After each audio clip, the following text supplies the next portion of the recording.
নমস্কাৰ। অসমীয়া চুটি গল্প কাকতখনৰ আপোনালোকৰ যি পৰীক্ষা আছে, অহা পৰীক্ষাত আচলতে বহুতে কৈ আছে যে কি আহিব ক'ব লাগে। আচলতে এইটো সঁচাকৈ বৰ কঠিন হয়। আগৰ কিছু সংখ্যক পৰীক্ষাত আচলতে প্ৰায় মই দিয়া সমূহৰ সৈতে মিলি গৈছিলে, কিন্তু যিহেতু এইটো আপোনালোকৰ 4th ছেমিষ্টাৰ, এই 4th ছেমিষ্টাৰত সাধাৰণতে আপোনালোক যথেষ্ট অভিজ্ঞ হয়। সেইটো কাৰণে আপোনালোকৰ এই 4th ছেমিষ্টাৰৰ যেতিয়া প্ৰশ্ন কাটিব অলপ ব্যতিক্ৰম ধৰণে কাটে, কাৰণ এই পৰীক্ষাটোত আপোনালোকৰ শেষ মুহূৰ্তত জুখি চায় আৰু দেখা পোৱা যায় যে এই ছেমিষ্টাৰত 4th ছেমিষ্টাৰত সাধাৰণতে অলপ টান হয়। কোন কেনেকুৱা ধৰণৰ কাটে ঠিক নাই। সেইকাৰণে আপোনালোকৰ যি 14টা অধ্যায় আছে, সেই 14টা অধ্যায়ৰে আপোনালোকে কিন্তু সম্যক জ্ঞান লৈ যাব লাগিব। ইতিমধ্যে যোৱা পৰীক্ষাসমূহত দেখা গৈছে যে প্ৰথম যি কেইটা অধ্যায়, সেইকেইটা প্ৰথম 2টা বা 3টা অধ্যায়ৰ পৰা যথেষ্ট সংখ্যক প্ৰশ্ন আহে।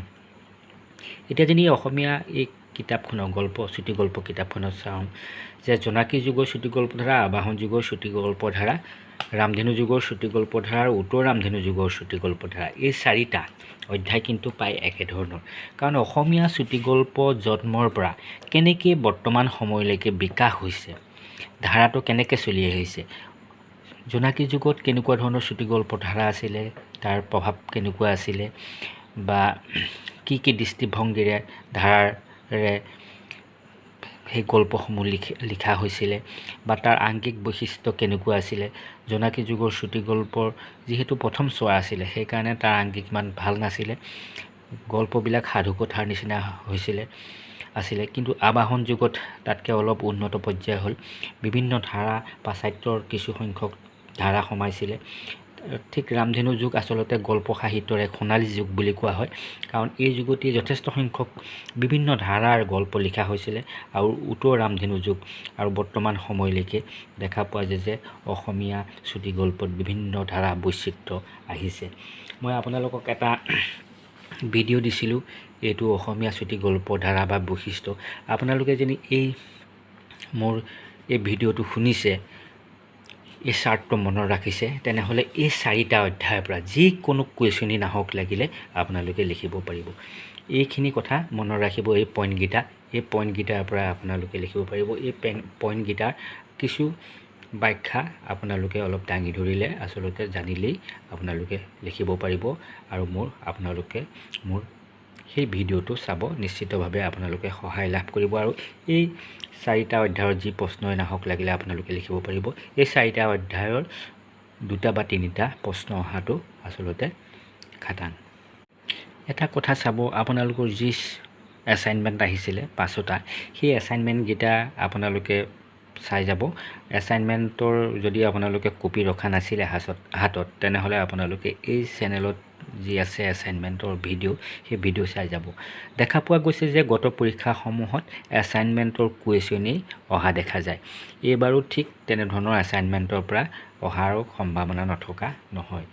আচলতে এইবাৰ উত্তৰ ৰামধেনু যুগৰ চুটি গল্প ধাৰাসমূহৰ বিষয়ে আহিছিলে, আৰু ৰামধেনু যুগৰ চুটি গল্পৰ বৈশিষ্ট্যসমূহ মই দিয়া আছে, আপোনালোকে এইটো চাই যাব। ৰামধেনু যুগৰ গল্পৰ বৈশিষ্ট্যসমূহনো কি, ইয়াৰ পৰা আপোনালোকে ৰামধেনু যুগৰ যিকোনো বিষয়ে আহিলে লিখিব পাৰিব। আৰু ইয়াত এটা আছিলে যে জোনাকী যুগৰ চুটি গল্পৰ বৈশিষ্ট্যসমূহ আছিলে এছাইনমেণ্ট এটা, আপোনালোকে সেইটো চাই যাব।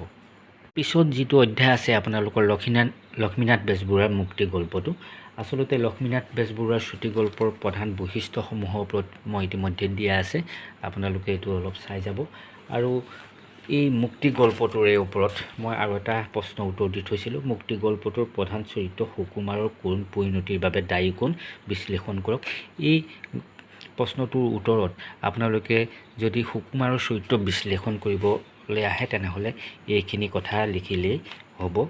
ইয়াৰ পৰাও আপোনালোকে যথেষ্ট জানিব পাৰিব। মই আগতেই কৈ গৈছিলোঁ যে আপোনালোকে প্ৰতিটো গল্প ভালদৰে পঢ়ি যাব, যিকোনো ধৰণৰ প্ৰশ্ন আহিলে কৰিব পৰাকৈ চাব। ইয়াত বেজবৰুৱা মুক্তি গল্পটোৰ কাহিনীভাগৰ আভাস দি তাৰ প্ৰধান চৰিত্ৰটোৰ গুণাগুণ নিৰ্ণয় কৰক। ইয়াত হৈছে প্ৰধান চৰিত্ৰ সুকুমাৰী, সেই সুকুমাৰৰ চৰিত্ৰৰ কথাই ক'ব লাগিব আপোনালোকে। আৰু মুক্তি গল্পটোৰ বৈশিষ্ট্যসমূহ ক'বলৈ গ'লে আমি যি লক্ষ্মীনাথ বেজবৰুৱাৰ গল্প তাৰখিনিও কৈ পেলাই আৰু এইখিনি যে শিশু মনস্তাত্ত্বিক দিশ বা সেই সময়ৰ পৰম্পৰাবাদী সমাজৰ যি দৃষ্টিভংগী আছিলে সেইখিনি যে ফুটি উঠিছে সেইখিনি ক'ব লাগিব। আৰু চাব, এইটো দিলোৱেই মই, কৈছে যে মুক্তি গল্পত স্থান পোৱা সুকুমাৰৰ ককায়েক আৰু তেওঁৰ দেউতাকে সমাজৰ কোনটো শ্ৰেণীক প্ৰতিনিধিত্ব কৰিছে। দেখা পোৱা যায় যে পৰম্পৰাবাদী যিটো সামাজিক চৰিত্ৰ, সমাজৰ যিটো দিশ সেইটোৱেই শ্ৰেণীকে প্ৰতিনিধিত্ব কৰিছে। কাৰণ পৰম্পৰাগতভাৱে চলি আহিছিল যে নিজৰ সন্তানক সদায় শাসন কৰিছিলে। সেই সময়ত আচলতে যি পদ্ধতি আছিলে যে শাৰীৰিকভাৱে শাস্তি দিছিলে, আৰু ককায়েকে সদায় কি হৈছে ভায়েকক পঢ়াৰ প্ৰতি কঠোৰ হৈছিলে। সেই ধৰণৰ পৰম্পৰাবাদী যি সামাজিক দৃষ্টিভংগী আছিলে সেই শ্ৰেণীটোক প্ৰতিনিধিত্ব কৰিছিলে। আৰু সেইখিনি কথা আপোনালোকে অলপ উনুকিয়াই লিখিলে হ'ব। এনেকুৱা ধৰণৰ যদি প্ৰশ্ন আহে, বা শিক্ষা ব্যৱস্থাটোৰ প্ৰতি কেনেদৰে মনোভাৱ প্ৰকাশ কৰিছে, কাৰণ সেই শিক্ষা ব্যৱস্থাটোৰ কোনো ধৰণৰ এটা বিশেষ ইতিবাচক দিশ নাছিলে। সেইকাৰণে কি হৈছে, সুকুমাৰে স্কুলৰ শিক্ষাৰ প্ৰতি আগ্ৰহ প্ৰকাশ নাছিলে। সেই ধৰণৰ যি শিক্ষা ব্যৱস্থা তাৰ কথা আপোনালোকে অলপ ক'বলৈ যাব। পিছতে আহিলে আপোনালোকৰ শৰৎচন্দ্ৰ গোস্বামীৰ ঘুনুচা গল্প। এইটোত এটা এছাইনমেণ্ট আছিলে আপোনালোকৰ, সমাজৰ ৰক্ষণশীলতাৰ স্বৰূপ কুটিল মানৱ মনস্ত কেনেদৰে এই গল্পটোৰ জৰিয়তে ফুটি উঠিছে, অতি গুৰুত্বপূৰ্ণ। সেইকাৰণে মই ইয়াৰ বিশেষ দিয়া নাছিলোঁ, তথাপি এটা দিছিলোঁ যে এনেধৰণৰ প্ৰশ্ন আগতে আহিছিলে, শৰৎচন্দ্ৰ গোস্বামীৰ গল্পৰ বিশেষত্বসমূহনো কি কি, বা শৰৎচন্দ্ৰ গোস্বামীৰ গল্পৰ ঘাই ঘাই বৈশিষ্ট্যসমূহনো কি, সেইবুলি যদি কোৱা হয় এইখিনি লিখিলে হ'ব। এই প্ৰশ্নটো মই দিয়া আছে, আপোনালোকে এছাইনমেণ্টটো চাই যাব। আৰু দেখা পোৱা যায় যে ঘুনুচা হিচাপে চুটি গল্প হিচাপে ঘুনুচা গল্পটি কেনেকুৱা ধৰণৰ, এইখিনি আচলতে এটা সাৰ্থক গল্প। চুটি গল্প হিচাপে ঘুনুচাটো এটা কাহিনী প্ৰধান গল্প হয়। আৰু এনেধৰণে ঘুনুচাৰ যি এখন গাঁৱলীয়া সমাজৰ যি এগৰাকী বিধৱা মহিলাৰ যি দুখ বেদনা গল্পটোৰ জৰিয়তে প্ৰকাশ কৰিছে, সঁচাকৈ ই পাঠকৰ চকু ওলাই এটা যথেষ্ট সুন্দৰ এখন সেই সময়ৰ সমাজৰ যি সমসাময়িক সমাজখনক আচলতে বাস্তৱসন্মতভাৱে দাঙি ধৰিছে। তেনেধৰণে আপোনালোকে লিখিব। মই কৈছোঁৱেই এইখিনি চাই যাব। কথাবস্তুৰ আভাস দিবলৈ হ'লেও বা অসমীয়া সমাজৰ চিত্ৰ কিদৰে ফুটি উঠিছে সেইটো আহিলে আপোনালোকে লিখিব পাৰিব। কাৰণ সেই সময়ত যে সমাজখনে বিধৱাসকলক বিশেষ গুৰুত্ব দিয়া নাছিলে, আৰু সেই সময়ত আধুনিক চিকিৎসাৰ পৰিৱৰ্তে কি হৈছে, বেজ বা মানুহৰ যি কবিৰাজৰ ওচৰলৈ যোৱাৰ প্ৰৱণতা চলিছিলে। তেনেধৰণৰ কথাবিলাক আপোনালোকে লিখিব। সকলোখিনি কথা মই এই ভিডিঅ'টোৰ জৰিয়তে অলপ ক'বলৈ টান হৈছে, কাৰণ দীঘল হৈ যাব। এনেধৰণে আপোনালোকে অলপ চাব। আৰু বেজবৰুৱা আৰু গোস্বামীৰ চুটি গল্পৰ এটি তুলনামূলক আভাস দিবলৈ যাওঁতে আপোনালোকে চাব, মই যিটো কৈছিলোঁ যে প্ৰথমতে মই এটা ভিডিঅ' দিছিলোঁ আপোনালোকক। এই ভিডিঅ'তে মই কিছু কথা কৈ গৈছিলোঁ যে সাধাৰণতে দেখা পোৱা যায় যে আংগিক বা বৈচিত্ৰ্যৰ ক্ষেত্ৰত বেজবৰুৱাতকৈ কিন্তু শৰৎচন্দ্ৰ গোস্বামীৰ চুটি গল্প অলপ উন্নত পৰ্যায়ৰ আছিলে। এনেধৰণে আপোনালোকে লিখিব। পিছতে আহিলে অন্য এটা বিশেষ গুৰুত্বপূৰ্ণ গল্প, নগেন্দ্ৰ নাৰায়ণ চৌধুৰীৰ টুনি। নগেন্দ্ৰ নাৰায়ণ চৌধুৰীয়ে যিহেতু আবাহন কাকতখন উলিওৱাত বিশেষ ভূমিকা গ্ৰহণ কৰিছিলে, আৰু এইটোৰ এটা মই দি থৈছিলোঁ যে নগেন্দ্ৰ নাৰায়ণ চৌধুৰীৰ টুনি গল্পত জনজাতীয় সমাজ জীৱনৰ চিত্ৰণ সন্দৰ্ভত এক বিশ্লেষণ আগবঢ়াওক, বা জনজাতীয় সমাজ জীৱনৰ চিত্ৰণ টুনি গল্পত কিদৰে হৈছে বিচাৰ কৰক, বা টুনি গল্পটোৰ বিশেষত্ব কি, এই গল্পটোৰ বিশেষত্ব কি দিয়া আছে, এইটো অলপ চাই যাব আপোনালোকে। সাধাৰণতে দেখা যায় যে এনেধৰণৰ প্ৰশ্ন আহে, আৰু আপোনালোকে বিশেষকৈ নগেন্দ্ৰ নাৰায়ণ চৌধুৰীৰ চুটি গল্পৰ বৈশিষ্ট্যসমূহ চাই যাব। মই সেইটো দিয়া নাছিলে, কিন্তু কেলৈ দিয়া নাই, ইয়াত আচলতে বৰ ধুনীয়াকৈ লিখি থৈছে নগেন্দ্ৰ নাৰায়ণ চৌধুৰীৰ চুটি গল্পৰ বৈশিষ্ট্য। তেখেতে সাধাৰণতে অসমৰ গ্ৰাম্য জীৱনৰ পটভূমিত গল্প ৰচনা কৰিছিলে, আৰু কি হৈছে লোকমনৰ যি বিশ্বাস অন্ধবিশ্বাস সংস্কাৰবোৰ দৈনন্দিন জীৱনৰ ৰেখ ৰূপ তেখেতৰ গল্পসমূহত প্ৰতিভাত হৈছে। আৰু কি হৈছে, তেওঁ আদৰ্শ প্ৰেমৰ তেওঁ গল্পসমূহত যি প্ৰেম আছে সেই প্ৰেমসমূহ আদৰ্শ ৰূপত প্ৰতিফলিত হৈছে, তেনেকুৱা ধৰণৰ দেখা যায়। আৰু তেওঁ গল্পত নাৰী জীৱনৰ বহুতো ব্যক্ত অব্যক্ত, কথিত অকথিত দুখ বেদনা, কষ্ট লাঞ্ছনা আদিৰ কাহিনী লিপিবদ্ধ হৈছে। অৰ্থাৎ নাৰীক লৈ, নাৰীৰ জীৱনক লৈ, নাৰীৰ দুখক লৈ তেখেতে যথেষ্ট আচলতে সেই ধৰণৰ গল্প ৰচনা কৰে। তেওঁ গল্পৰ সেইটো এটা বৈচিত্ৰ্য বা বৈশিষ্ট্য, তেনেধৰণে আপোনালোকে লিখিব। আৰু তেখেতে সদায় প্ৰগতিবাদী চিন্তাত আছিলে, আৰু তেখেত যিহেতু অলপ পাশ্চাত্যৰ লগত তেওঁ সংস্পৰ্শ আছিলে, সেইকাৰণে তেওঁ গল্পত অলপ তেনেকুৱা ধৰণৰ চিন্তা, প্ৰগতিবাদী চিন্তা দেখা পোৱা যায়। কাৰণ সেই সময়ৰ অন্ধবিশ্বাস বা যি নাৰীৰ বিদ্বেষী বা নাৰীক আচলতে অৱমাননা কৰা সমাজখনৰ তেওঁ আচলতে সেই দিশটো উলিয়াইছিলে। আৰু নাৰীয়ে যে সমমৰ্যাদা পাব লাগে সেই কথাখিনি তেওঁ গল্পৰ জৰিয়তে তুলি ধৰিছিলে। আৰু তেওঁ গল্পৰ এটা প্ৰধান বৈশিষ্ট্য হৈছে তেওঁ জনজাতীয় সমাজৰ চিত্ৰণ কৰিছিলে। তেওঁ গল্পসমূহত জনজাতীয় সমাজৰ চিত্ৰণ দেখা পোৱা যায়। যেনেদৰে এই টুনি গল্পটোতো জনজাতীয় সমাজৰ চিত্ৰণ পৰিস্ফুট হৈছে, তেনেধৰণে আপোনালোকে লিখিব। প্ৰায় কাহিনী ভাগ চাই যাব মই কৈছোঁৱেই। আৰু গল্পটোৰ চৰিত্ৰ বিশেষকৈ টুনি চৰিত্ৰটো আপোনালোকে অলপ চাই যাব।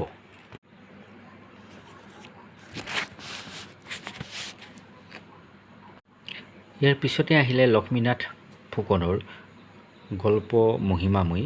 আচলতে ইয়াৰ এটা মই আপোনালোকক দি থৈছিলোঁ যে মধ্যবিত্ত জীৱনৰ অন্তঃসাৰ শূন্যতা মহিমাময়ী গল্পটোৰ মাজেদি কিদৰে ফুটি উঠিছে বিচাৰ কৰক, বা মহিমাময়ী চৰিত্ৰৰ ওপৰত আলোকপাত কৰক। এইটো আপোনালোকে অলপ চাই যাব। ইয়াত লক্ষ্মীনাথ ফুকনৰ আপোনালোকে যি গল্পৰ বৈশিষ্ট্য অলপ চাই যাব, কাৰণ যিকোনো এজনৰ বৈশিষ্ট্য আহিব পাৰে। মেইন পইণ্টকেইটা আপোনালোকে চাই যাব। প্ৰায় একেখিনি আচলতে গল্পকাৰবিলাকৰ অলপ বেলেগ। আপোনালোকে চাব গল্পটোৰ কাহিনী বা গল্পটোৰ বিশেষকৈ মহিমাময়ী চৰিত্ৰটো অলপ আপোনালোকে চাব। ইয়াত মই কৈছোঁৱেই যে মহিমাময়ী চৰিত্ৰটোৰ ওপৰত আলোকপাত কৰিব হ'লে আপোনালোকে এইটো লিখিলেই হ'ল। আৰু ইয়াত দেখা গৈছে যে প্ৰশ্ন যি মই কৈছোঁ, লক্ষ্মীনাথ ফুকনৰ বৈশিষ্ট্যবোৰ চাব। আৰু মহিমাময়ীৰ মাজেদি নাৰীৰ চিৰন্তন ৰূপ আৰু গুণাৱলী কেনেদৰে ফুটিছে সেইটো অলপ আপোনালোকে চাই যাব। কাৰণ এইখিনি লিখিলেই হ'ব, যদি সেইটো ক'লেও এইখিনি লিখিলেই হ'ল। মহিমাময়ী চৰিত্ৰৰ মাজে কেনেকৈ গুণাৱলী ফুটি উঠিছে তেওঁ এইখিনি ইয়াতে চাব পাৰিব। উত্তৰটো এইখিনি লিখিলেই হ'ব। তাৰপিছতে আহিলে আপোনালোকৰ ৰমা দাসৰ অবুজ মায়া। ৰমা দাসৰ অবুজ মায়া ইয়াৰ মই দি থৈছিলোঁ এটা, যে ৰমা দাসৰ গল্পৰ বৈশিষ্ট্যসমূহ উল্লেখ কৰক, বা আবাহন যুগৰ চুটি গল্পৰ কোনটো ধাৰা ৰমা দাসৰ গল্পত পোৱা যায়, বা গল্পকাৰ হিচাপে ৰমা দাসৰ গল্পৰ আলোচনা কৰক। ৰমা দাসৰ গল্পৰ মূল সুৰ কি চমুকৈ লিখক। আপোনালোকে এইটো অলপ চাই যাব, কাৰণ এই গল্পটোৰ মই এটা দিছিলোঁ যে ফ্ৰয়ডীয় মনস্তত্ত্ব কেনেকৈ ফুটি উঠিছে সেই বিষয়ে দিছিলোঁ, সেইটো আপোনালোকে চাই যাব অলপ। এই গল্পটোৱে আপোনালোকে সোণ আৰু সেউতী বাই যি চৰিত্ৰ তাৰ ওপৰত অলপ আপোনালোকে চাই গ'লে ভাল হ'ব। আচলতে গল্পৰ মই কৈছোঁৱেই যে কাহিনীটো আপোনালোকে যদি মনত ৰাখি যায় তেনেহ'লে নিশ্চিতভাৱে লিখিব পাৰিব। মই ফ্ৰয়ডীয় মনস্তত্ত্বৰ ওপৰত দিছিলোঁ, আপোনালোকে চাই যাব, কাৰণ তেনেধৰণৰ সাধাৰণতে কুৱেশ্যন অহা দেখা যায়। আৰু সেউতী চৰিত্ৰটো যেতিয়া আপোনালোকে লিখিবলৈ যাব, তাত মানসিক দ্বন্দ্বৰ ৰূপায়ণ কিদৰে গৈছে তেনেধৰণৰ আপোনালোকে চাই যাব, কাৰণ এনেকুৱা ধৰণৰ প্ৰশ্ন সাধাৰণতে অহা দেখা যায়। তাৰপিছতে আহিলে ভৱেন্দ্ৰনাথ শইকীয়াৰ চুটি গল্প সেন্দুৰ। ইয়াৰ মই দুটা প্ৰশ্ন দিছিলোঁ যে সেন্দুৰ গল্পটোত নাৰীৰ মনস্তত্ত্ব কিদৰে প্ৰতিফলিত হৈছে, চৰিত্ৰৰ সহায়ত উদাহৰণ দি আলোচনা কৰক। মই এইটো লিখিছিলোঁ। মই মণিকা আৰু ললিতাৰ চৰিত্ৰ দুটা বিশ্লেষণ কৰিছিলোঁ। আচলতে এই প্ৰশ্নটোৰ উত্তৰৰ জৰিয়তে আপোনালোকে যদি ললিতা বা মণিকাৰ চৰিত্ৰৰ ওপৰত আহে, এই প্ৰশ্নটোৰ উত্তৰ লিখিলেই হ'ব। আৰু মই ভৱেন্দ্ৰনাথ শইকীয়াৰ গল্প ৰচনাৰ বিষয়ে লিখিছিলোঁ, তেওঁৰ বৈশিষ্ট্যসমূহ ইয়াতে আছে। ভৱেন্দ্ৰনাথ শইকীয়াৰ ওপৰত যদি নাহে আপোনালোকে এইটো অলপ চাই যাব পাৰিব। আৰু এটা কথা চাব, এটা প্ৰশ্ন আছিলে ইয়াত যে ভৱেন্দ্ৰনাথ শইকীয়াৰ সেন্দুৰ গল্পচুটি গল্পৰ কোনটো ধাৰাত অন্তৰ্ভুক্ত কৰিব পাৰি, সেই ধাৰাটোৰ বিশেষত্বসমূহ সেন্দুৰ গল্পত কিদৰে প্ৰতিফলিত হৈছে অলপ চাই যাব। দিবলৈ মোৰ সময় নহ'লে, আচলতে সেন্দুৰ গল্পটো এটা পৰম্পৰাবাদী ধাৰাৰ গল্প। আপোনালোকে অলপ এইখিনিত লিখা আছে, আপোনালোকে অলপ চাই যাব। এচক যি বৈশিষ্ট্য তাতে আছে, অলপ মই উনুকিয়াইছোঁ অলপ মোৰ সেই যিটো এগৰাকী গল্পকাৰ ৰচনাৰ বিষয়ে। সেইটোত চাওক, আধুনিকতাৰ বিপৰীতে পৰম্পৰাবাদী চিন্তাধাৰা, কাৰণ তেওঁ কাহিনী কয় আৰু সেই কাহিনীবিলাক কাহিনীৰ কথনভংগী তেওঁ প্ৰশংসনীয় আৰু চৰিত্ৰ আৰু ঘটনাৰ চিত্ৰণে তেওঁ গল্প সাধাৰণতে প্ৰধান লক্ষ্য। এনেধৰণে আপোনালোকে লিখিব। ইয়াৰ পৰা আপোনালোকে অলপ চাই যাব এই অধ্যায়টো। ইয়াৰ পিছতে আহিলে নিৰুপমা বৰগোহাঁঞিৰ ঢেঁকীৰ সৰগ, এটা অতি নাৰীবাদী ভাৱধাৰাৰ গল্প। এই ঢেঁকীৰ সৰগ গল্পটোৰ মই ইতিমধ্যে এটা দিছিলোঁ আপোনালোকক, যে নিৰুপমা বৰগোহাঁঞিৰ ঢেঁকীৰ সৰগ গল্পৰ কাহিনীৰ বিশেষত্ব কি বিচাৰ কৰক, বা ঢেঁকীৰ সৰগ গল্পটোৰ বৈশিষ্ট্যসমূহ কি, এইখিনি বা স্মৃতি চৰিত্ৰ বিশ্লেষণ কৰিবলৈ আহিলেও এইটো লিখিব পাৰিব। এইটো তেনেধৰণে মই আচলতে এটা প্ৰশ্ন উত্তৰৰ মাজেৰে কেইবাটাও যাতে প্ৰশ্ন আহিলে বা যিকোনো ধৰণৰ আহিলে কৰিব পাৰে, উত্তৰ লিখিব পাৰে, সেই ধৰণে যুগুতাই দিছিলোঁ আপোনালোকে। এইটো অলপ আপোনালোকে চাব। ঢেঁকীৰ নিৰুপমা বৰগোহাঁঞিৰ গল্পৰ বৈশিষ্ট্যসমূহো অলপ চাই যাব। স্মৃতি চৰিত্ৰটোৰ কথা ক'লে মই কৈছোঁ, সেইখিনি আপোনালোকে লিখিব পাৰিব। আৰু গল্পটোৰ অলপ বিশেষত্বখিনি চাই যাব। মোৰ যিটো প্ৰশ্ন উত্তৰত অলপ আছেই, তথাপি আপোনালোকে চাই গ'লে ভাল হ'ব। ইয়াৰ পিছতে আপোনালোকে শিলভদ্ৰৰ সংগ্ৰাম গল্পটো চাই যাব। শিলভদ্ৰ এগৰাকী বিখ্যাত গল্পকাৰ, তেওঁ প্ৰকৃত নাম ৰেৱতী মোহন দত্ত চৌধুৰী। মই ইয়াত দিছিলোঁ যে সংগ্ৰাম গল্পটোৰ জৰিয়তে গল্পকাৰে মানৱ জীৱনৰ কিছুমান বিশেষ উপলব্ধি আৰু চিৰন্তন অনুভূতি প্ৰকাশ কৰিছে, আলোচনা কৰক। বা সংগ্ৰাম গল্পটোৰ চৰিত্ৰ সৃষ্টিৰ ক্ষেত্ৰত শিলভদ্ৰই কেনে দক্ষতা প্ৰকাশ কৰিছে, আলোচনা কৰক। বা এইটোতে আপোনালোকে মহেশ চৰিত্ৰটোৰ ওপৰতো আহিলে লিখিব পাৰিব। ইয়াত অলপ উনুকোৱা হৈছে, আপোনালোকে চাই যাব এইখিনি। আৰু শিলভদ্ৰৰ গল্পৰ বৈশিষ্ট্যসমূহ অলপ চাই যাব। মহেশ গল্পটোৰ কথা মই মহেশৰ চৰিত্ৰটোৰ কথা কৈছোঁৱেই, আপোনালোকে অলপ চাই যাব এইখিনি। আৰু গল্পটোৰ বিশেষত্বখিনি অলপ চাই যাব। তাৰপিছত আহিলে সৌৰভ কুমাৰ চলিহা বীণা কুটীৰ। ইয়াত এটা এছাইনমেণ্ট আছিলে যে বীণা কুটীৰত আধুনিক জীৱনৰ জটিল ৰূপ কেনেদৰে ফুটি উঠিছে। সেই আধুনিক জীৱনৰ জটিল ৰূপ ফুটি উঠা সেই এছাইনমেণ্টটো আপোনালোকে চাই যাব। তাত বহুত দিশ আছে, তাৰ ওপৰত আপোনালোকে চাব পাৰে। বা সৌৰভ কুমাৰ গল্পৰ বৈশিষ্ট্যসমূহ আপোনালোকে অলপ চাই যাব। এইটো অলপ বীণা কুটীৰ গল্পটো